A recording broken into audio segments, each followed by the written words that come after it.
Welcome back to your Life by Design podcast. I feel very inspired by this episode I'm going to talk about and really want to drive this home. I see so many people not living out their gifts and staying small and living life based on what they think it should be, what they should be doing. And we're going to dive into this. This podcast is all about you have gifts. People need your gifts. I can't tell you. I've had 3 coaches in the past year that each one of them had a different career. In fact, all 3 of them were 2 of them were in a corporate position and a third one was a teacher. But all 3 of them had a different job and it just wasn't serving them. And so what they ended up doing is they quit and they leaned into their desires. And what ended up happening is it was this ripple effect, and I got to be on the receiving end of those desires. I would not have had the growth that I've had over the past year if these women did not step into their gifts.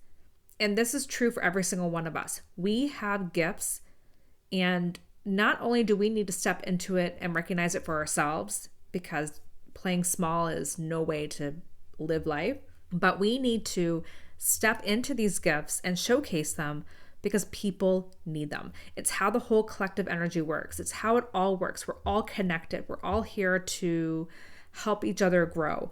Our soul's journey is expansion. Our soul is here to have a journey to expand. And sometimes that expansion journey it's going to look different from other people, but sometimes that expansion journey are going to have some really tough lessons. And usually those tough lessons, I've heard it said before that the tougher the lesson is usually because it was never learned in past lives. And so if you don't learn your lesson, if you don't step into your gifts, you are basically having this, you're going to have the next life repeating this journey. And it's usually a lesson that's going to be harder. And so if it's not for you in this lifetime to learn this lesson, it's definitely for the people that come after you and the people in this world that need your gifts. I can't stress this enough, that you have gifts. I promise you, you have them. I had one woman who said to me she doesn't have any gifts. And we did a human design reading, and she's in social media. She's social media as her business. And her gift, and it's literally said this in her human design, or like my interpretation of it, but it said storytelling is a gift for her. And so what she ended up doing was using more stories in her Instagram reels and sharing more about things and telling more what's going on. And it literally blew up. And I'm not saying that Instagram is going to blow up for every single person that steps into their gifts, but I am saying when you step into your gifts, there will be a ripple effect. So let's back up. Let's talk about why people don't step into their gifts. And this is also part of our journey. We aren't born, let me rephrase that.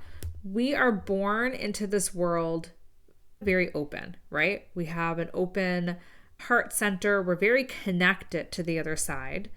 Up until about 7 years of age, we're very connected to the other side. I believe that babies see spirits. I believe that toddlers will see spirits, or they're very connected to the other side.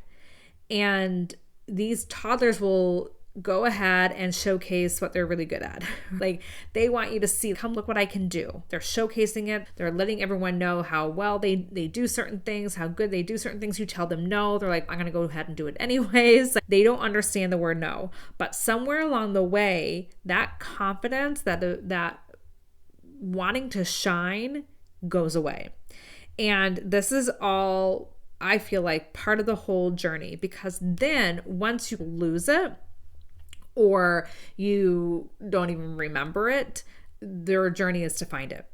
And so I've heard this said before many times, that the soul gets incarnated into this body to have a human experience. The soul knows what's going to happen. You're going to sign up for this is going to happen. You'll have this rock bottom, or something bad's going to happen, but you're going to learn from the journey, and you're going to be okay. Basically, you're going to have this incredible life, but it's up to your human body, your human mind, to see the lessons in that and expand and move. And I would probably go as far to say that the soul probably even knows if the lessons will be learned or not. I don't know. There's also free will, so that's up for debate. But basically what I'm saying is that the soul signs up for a journey. The soul knows what the gifts are. The soul knows what it needs to do to have that ripple effect on people. The soul gets incarnate, the body comes to earth, and they forget. And it's all uniquely designed. We are designed to forget our purpose. We're designed to forget our gifts. We're designed to forget it all because the journey is to rediscover it, to refine ourselves. And not everyone does. But I promise you, you have gifts that are here. And so let's go back to the example of the toddler. Like they have all this confidence and they want to showcase how good they are with things. And you tell them, no, they're still going to do it. And it gets to a point with like, at some point where they stop showcasing it, there's a lot of conditioning or programming around it. There's peer pressure in schools and everything on how to act. And so they learn to act a certain way so they can be feeling accepted, right? This is all part of the journey. And so coupled with you literally came into this world forgetting what your gifts are, plus you don't want to stand out. So somewhere along the way, if you are someone who, like, I'll take me for an example. I am, and I'm sure I've mentioned this on podcasts before on various episodes, but I've always been a very verbose person. I've always loved talking. I've always loved to share a piece of my mind. I have a lot of like resonance with my voice. I don't know why, but I've always enjoyed talking. I did public speaking and started in 6th grade. I did in junior high and high school. I've always enjoyed, or not even enjoyed rather, but felt the pressure to let people know, teachers and employers and professors, my opinion on things. And there are times where I was just like, why do I feel like I need to do that? Why couldn't I have just bit my tongue down? Or bit on my tongue and just been quiet? Why did I feel like the need to say something? And people would sometimes say to me, I can't believe you just said that. And so then I would feel like shamed that I had this pressure to say things. Then when I got into human design, I have a connection between my throat. There's a channel called the channel of openness that literally connects my throat center to my solar plexus. It's a channel 1222. It's all about speaking your emotions, connecting to your emotions through your voice, but having other people connect to it as well. Feel very emotional about what they have to hear you say. Get very connected to an emotional side. And so for years, I had almost shame around this voice. And now I realize it's a gift. I realize that my voice helps me process emotions. I enjoy talking more so than like writing. I had this podcast, for example, and I've had people message me about how much they resonate with certain episodes. So this is like an example of the gifts that you step in. But typically what happens, I feel like I'm going to speak to a very specific woman and the path that this woman has been on. This woman grew up in a family where education was very much prized, right? It was very important. Their parents were highly educated and college was something that they had to go. You had to go to college, you had to get a career, you had to be successful. And success was defined by a career path that brought in money, right? That brought in that they could support, you got paid good money. That was the definition of basically success. And they did everything. They went to college, they got their degree, they got their job, and it's oftentimes, or either I feel like this woman picked this career because it spoke to her gifts unconsciously, or one of her gifts. For example, like if you're good at if you're good at money, or rather numbers, if you're good at numbers, you might have gone into finance. If you feel very servant-led and want to help people heal, then maybe you would have gone into social work. Or perhaps you followed the path of a parent. Maybe your parents were like a doctor, you decided to be a doctor. Or you were conditioned to believe like you had to become a lawyer because lawyers make a lot of money and that's how you're going to be successful and happy, right? So you pick this path, like a path of least resistance, the path that speaks to a gift unconsciously, and you start this program and the career and you're working in it for a while. Maybe you get married, have kids, and like a decade or so goes by and you're like, I don't know if I really like this career anymore. Like I do like it. There's certain aspects of it, but I feel like it doesn't really tap into all that is me. And that, my friend, is a sign that you have this inner desire to expand, to learn more. And what happens to a lot of people is that they tune that out because they think that's not possible for them. Or they have this limiting belief of, I've spent all this money on this education, all this time on owning my craft and getting really good at what I do, that there's no way I can pivot. Pivots are happening a lot now. Like, I feel like from COVID, one of the great things about COVID, it caused people to shine a light on where they really want to nourish their soul, how they want to spend their time. I'm seeing teachers pivot into realtors and interior designers. I'm seeing retiring from nursing and opening, like early retirement, and opening retail shops. There are nurses that are turning into coaches. There are teachers who are turning into coaches, engineers. I know several engineers who are actually turning into either becoming therapists or coaches themselves, and they're able to make such really incredible connections in their mind because it taps into that gift, which is why they picked engineer to begin with, because it made sense. If you had to pick a degree, we're going to do it that because that makes sense. That's a perfect example of choosing a career based on a gift. So for those who feel like they can't pivot, they stay small, right? It's what we call stay small. They feel like they're in that Groundhog's Day. They're doing the same thing day in and day out. They get the money. They are able to, maybe at that point, they're using that money to fill that void of wanting to seek that expansion, right? That feeling of expansion. So buying a handbag, going on a trip, those are like high frequency vibrations, but they don't last because at some point the trip's going to be over. The handbag is going to be boring or dirty or whatever. Like, these things come to an end.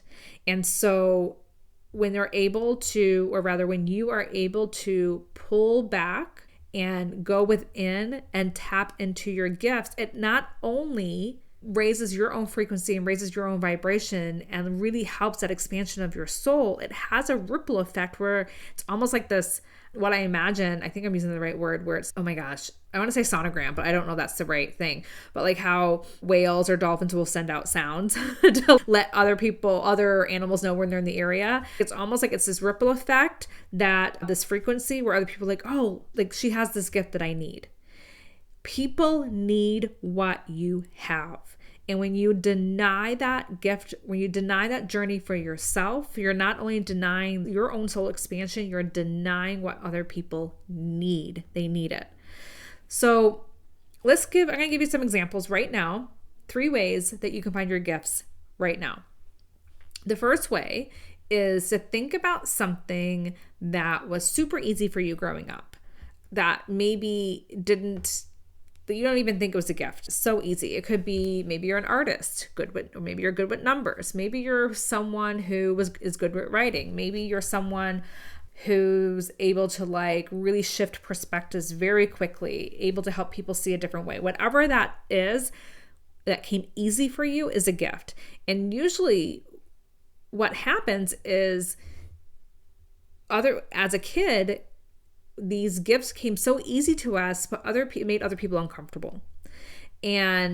Or they didn't think it was a gift for whatever reason because of, again, some conditioning or programming. And so they learned to be quiet with it. They learned to dim that light because it didn't get, maybe not even the attention, but it didn't get the impact that it should have gotten. So they learned to dim it. So it's a way of diving deep into, let's resurface this gift. So what is something that came to you so easily? So I want you to think about that. Okay. Another way to find out your gift. What is something that you can like talk about all the time? That you're just like, you're able to like just talk about it. You're so passionate about it. You feel like people are wanting to listen to what you have to say. You're just you can go down this rabbit hole and talk about it. That's another gift. And listen to it and pay attention to the questions that people ask you, or what people like, how they act around you when you're talking about it. Are they like really hanging on to every word that you're saying? That's usually someone who needs your gift. And the third way to find your gift is, what is something that someone says that you're so good at, but you don't even realize it. So that could be a gift in your unconscious. In human design, that happens all the time where we see gifts that are in our unconscious side that needs other people to call it out because we don't see it. I'm going to give an example of this one. So my husband is exceptional at breaking down concepts and having people really believe that they need what he has. And he didn't always realize he was good at that. In fact, I remember he was working with this business and the people in the business was like, okay, we're going to go on a call. I just want you to do what you do. Just do what you always do, what you're really good at. And he's like, what is that? Oh, the thing that you do. And he couldn't figure out. And I remember he would get off the phone call and he would say to me, they keep telling me to keep doing what I'm doing, or to keep doing the thing that I'm good at, but I don't even know what that is. And it took time for him to recognize it and view it as a gift, because I think it was something that was ingrained that he didn't realize it was a gift. Doesn't everyone talk like that? Or I don't even realize the impact that I'm having. That is a perfect example of something being in your unconscious that you need someone to call it out. And now not only has he embraced it, he's created coaching programs because of it. He gets hired by companies because of that. And he even said to me today, actually, because he's at a convention, he even said to me that he has a small coaching program. And he even says, I just would love to just only do that. And that's speaking to that gift and the heart-led mission, right? So those are 3 ways that you can find your gift, something that you're really good at, that came so easy to you, something you can talk about forever, that you just love, you're very passionate about it. And what is something that other people see in you that say that you're really good at. And it's usually something that you don't realize. So all of this, to go back and loop back to the whole point of this episode, is that you have gifts that people need. And when you are too scared to step into it because you're afraid you're going to be judged, not only are you hurting yourself, because people are going to judge you anyways because they have their own wounds and their own triggers. It's going to happen.